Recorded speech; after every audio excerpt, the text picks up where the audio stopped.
बताइए क्या क्वेश्चन है आपका? मेरा सर मोस्ट इम्पोर्टेंट क्वेश्चन जो है वो sir what is attachment versus detach attachment, इन दोनों में से डिफरेंस क्या है? अटैचमेंट मतलब जुड़ना। किसी के साथ भी जुड़ने का मतलब क्या हुआ कि आप उसके साथ में अटैच हो गए। तो अब अटैचमेंट में प्रॉब्लम क्यों होती है, क्यों हम डिटैच होने के बारे में बात करते हैं?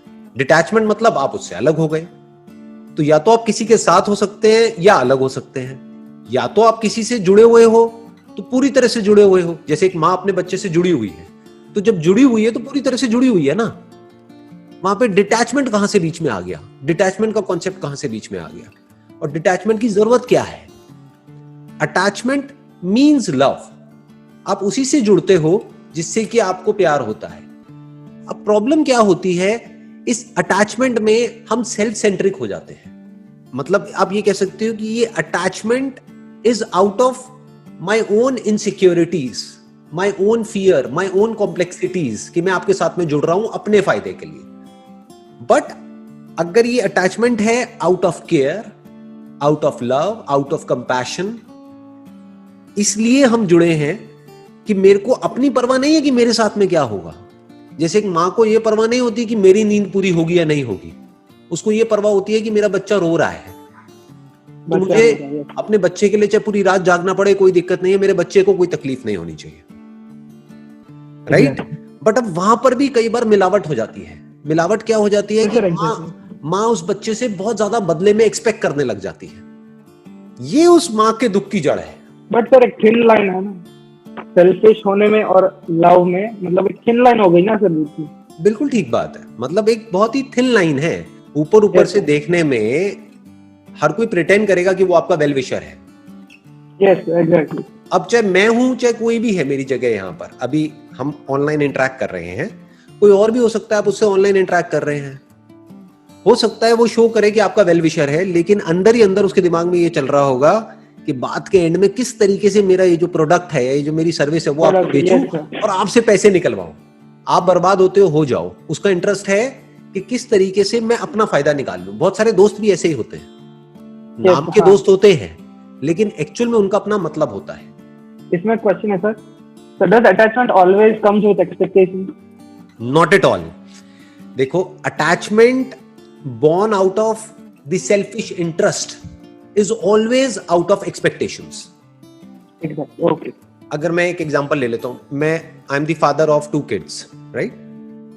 एग्जांपल नहीं है वैसे तो ये फैक्ट है, I am the father of 2 kids, right? अरे आपको पता नहीं है? नहीं सर, ये नहीं पता था। One is 12 years old and the other one is 7 years old. So I'm the father of 2 kids. You're so lucky. How come? इसमें लक क्या है वैसे? तो जिसका फादर इतना इंस्पायरिंग हो वो किड कितना लकी होगा सर? अच्छा, my kids are lucky, even I am lucky जी। मेरे जो बच्चे हैं वो बहुत ज्यादा प्यार करते हैं मेरे से, बहुत ही ज्यादा अटैच्ड है, और ये अटैचमेंट बुरा वर्ड नहीं है, again I am saying that.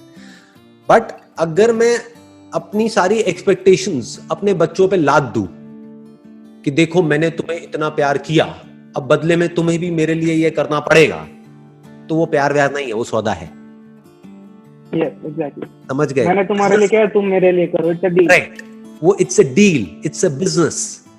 तो ये अटैचमेंट बुरा है। किसके लिए बुरा है? उनके लिए भी बुरा है और मेरे लिए भी बुरा है, क्योंकि जैसे ही मैं ऐसी एक्सपेक्टेशंस में अपने अंदर लाऊंगा तो उनके ऊपर भी प्रेशर क्रिएट होगा अननेसेसरी। प्लस जब वो एक्सपेक्टेशंस मेरी पूरी नहीं होंगी तो मुझे भी गुस्सा आएगा, तो दोनों के लिए बुरा हो गया ना। But if it is real तो मैं क्या करूंगा कि मेरी तरफ से जो भी मेरी रिस्पॉन्सिबिलिटीज हैं एज अ फादर, वो सारी रिस्पॉन्सिबिलिटीज मैं पूरी करूंगा अपने बच्चों के लिए। जो भी हो सकता है, जिस हद तक भी हो सकता है, वो सब कुछ करूंगा। उसके बाद में आगे अपनी लाइफ को कैसा बनाना है, आगे लाइफ में क्या करना है, क्या नहीं करना है, किस रास्ते को चुनना है, वो सब पूरी तरह से उनका डिसीजन है। उसमें मेरा कोई डिसीजन नहीं है। अगर उनको जरूरत होगी मेरे से कुछ डिस्कस करने की तो मेरे से डिस्कस करेंगे, अगर नहीं होगी तो मुझे आकर के बता देंगे कि मैंने अपनी लाइफ के लिए ये सोचा है, इस तरीके से मैं अपनी लाइफ में आगे बढ़ना चाहता हूं या चाहती हूं। तो अगर इस तरह से मैं सोच पा रहा हूं और इस तरह से मैं कर पा रहा हूं, that is love.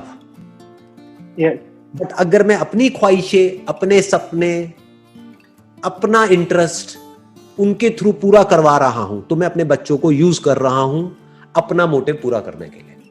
It's more like an ownership कि मेरी ये प्रॉपर्टी हो गई है, मैं उन पे कब्जा कर रहा हूं, उनको प्यार नहीं कर रहा हूं। प्यार में कब्जा नहीं किया जाता है, प्यार में फ्री किया जाता है। प्यार आजादी देता है, प्यार बांधता नहीं है। जबकि हम जुड़ रहे हैं, देखो कितना मजेदार है, हम जुड़ रहे हैं लेकिन जुड़ने के बाद भी हम फ्री हो रहे हैं, क्योंकि हमारी एनर्जीज और बढ़ रही है। पहले मैं अकेला था, अब मेरे साथ में मेरी वाइफ भी है, तो हम दोनों मिल करके और स्ट्रांग हो गए हैं। क्योंकि कभी मुझे प्रॉब्लम होती है तो वो मुझे संभाल लेती है, कभी उसे प्रॉब्लम होती है तो मैं उसके साथ में हूं। तो इस जुड़ने से हम और स्ट्रांग हो गए हैं। लेकिन अगर ये जुड़ने के बाद में मैं यही सोचता रहूं कि मैंने उसके लिए ये किया, उसने मेरे लिए ये किया, नहीं किया, तो ये जुड़ना उल्टा और सफोकेशन पैदा करेगा। आप समझ गए? तो अगर हम सेल्फिश होकर के एक दूसरे से जुड़ते हैं तो उसमें किसी का फायदा नहीं होता, दोनों का नुकसान होता है। वो अपने बारे में सोचता है, वो अपने बारे में सोचती है, और वहां पर लड़ाई झगड़े होते हैं, कॉन्फ्लिक्ट्स होते हैं। बट जहां पर प्यार होता है वहां पर लड़ाई में भी मजा आता है, क्योंकि पता होता है कि ऊपर ऊपर लेवल पे तो हम लड़ रहे हैं लेकिन डीपली हम अलग हो ही नहीं सकते।